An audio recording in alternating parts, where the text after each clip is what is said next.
and this is going to transition into some WNBA talk. Black Peace, who was it at the very beginning of the season that put everybody on notice? Why you covered up your face? You don't even know what I'm about to say, bro. Oh, go ahead. I apologize. I thought I'm be honest. I apologize. I thought you was about to talk about CC, and I was like, here we go. Nah, come Well, let's go. on. Nah. I had to. I Um, had to. Now, what's up? who was it at the very beginning of this season who put the whole basketball world on notice that a particular team, that being the Connecticut Sun, were pretenders? Who is that person? If you just had to take a random remembrance of recollection in your memory, who was that person who told the world that the Connecticut Sun were pretenders? Emax Stacks Incorporated. Like definitely. I this is coming from a AT fan. Um, they started off super strong, undefeated, I think, for like the first 8 or 9 games, something of that nature. And I was definitely saying, oh yeah, they had a bitter taste in their mouth. They about to go make a deep run. And Emax Stats himself was just not convinced at all, not even by nothing that he was seeing, even the improvements that they were doing, it just wasn't sticking. So definitely it was Emax Stats. Yeah, man, and I'm not a hater, and I know right now with all the attention that the WNBA gets, you know what I'm saying, with there being a new community and new viewership, you want to like prop and build up the players and highlight their greatness or whatever. That's cool. I do that in the same breath as I talk about players' greatness. I also like, you know what I'm saying, point out where I see teams can improve and so on and so forth. And yeah, basically at the beginning of the season, the Connecticut Sun super duper overhyped.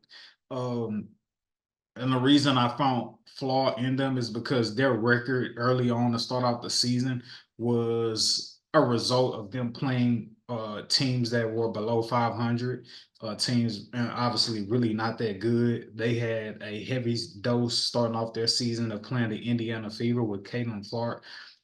So it's just like, and then when they and it granted respect for you beating the teams that you were supposed to beat, but when it came time to play other teams who had true playoff championship potential, they folded. They did not have a winning record against those teams. And so I just tried to point it out, call it like I see it, and just put everybody on notice to be like, hey, I know we're in love with the DeWanna Bonners of the world. I know we're in love with the new emergence of Dejanay Carrington. I know we love someone we hold in high regard of being the triple double queen and Alyssa Thomas. But this team ain't that good. And when I say good, I'm talking about truly having a championship like potential to win a championship versus everybody else in this league. Never believed in it, never saw it. And when the rubber had to meet the road today in a closeout game, they absolutely positively did not show up. It's a travesty. And I will give the general manager for the Connecticut Sun, I will give them credit because at the cause one of the things I said is they need scoring. They attempted to go get that scoring by going to get Marina Mabrey. However, the head coach Stephanie White wants to bring Mabrey off the bench.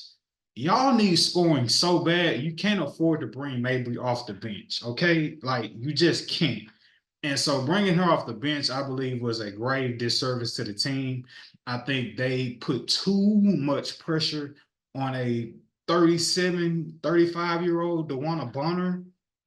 Like, bro, like she can score, but I don't think y'all need to be leaning heavy on her to be y'all knight in shining armor to go out there and like the one that didn't even average 20 this year. Y'all don't even have nobody on y'all team averaging 20. Y'all try to hang y'all hat on defense, which is cool and all, but y'all struggle so much on the defensive end that if y'all are trailing a team, y'all don't have the type of offense that could get y'all back in the game quickly because y'all play so slow. Y'all don't have a run and gun style type offense. Y'all like to run everything through Alyssa Thomas, which is cool when you leading, but when you're trailing and you need quick baskets, y'all struggle because that's not really the essence of how y'all play.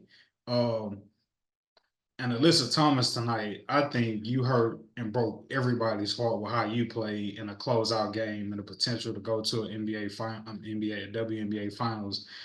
You didn't have your best game, AT. That doesn't take away from you being a legend in this league. You just didn't have your great game, and I really don't. I think they got some serious questions to answer because I'm just like if you're gonna deem me a hater, cool, but like understand and know that I truly watched the game and it's just an honest critique of the Connecticut side.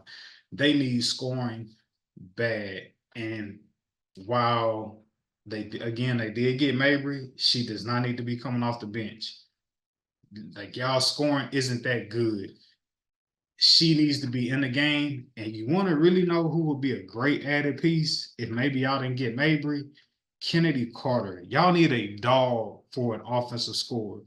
What you call it? I would say she's not necessarily in her prime.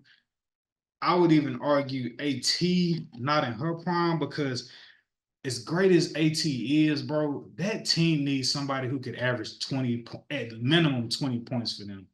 And if y'all don't have that, when it comes time for the playoffs and you just truly in your heart of hearts need a bucket, you're going to struggle and you are not going to see the mountaintop and winning a championship if you can't find a prolific scorer for that team.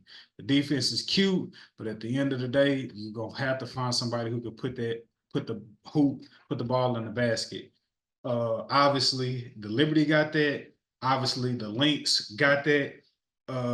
And of course, the Aces got that. And as well as, and then what you call it gonna be real scary next year. I think the Seattle Storm when they got a full year to try to develop their chemistry, and then you got Jewel Lloyd coming back, assuming she gonna be healthy. They gonna be scary next year, and y'all gonna be the same old Connecticut Sun playing slow, depending on a 37-year-old DeWanna Bonner to try to be all knight in shining armor. Yo, start to make the transition. Maybe I'll find somebody in a draft. Maybe I'll trade for somebody who's an elite scorer. Here you go. Here you go. You may make a trade for Enrique. I don't. Enrique can go get you some buckets. You know what I'm saying?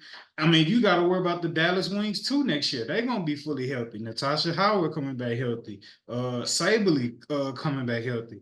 So I'm not buying going into next season. I'm not buying any hype that the Connecticut Sun are true championship contenders. Stop it. It's not real. You're lying to yourself. Whoever you are out there, y'all need a premier elite scorer to really be able to compete in the playoffs. And it was shown tonight.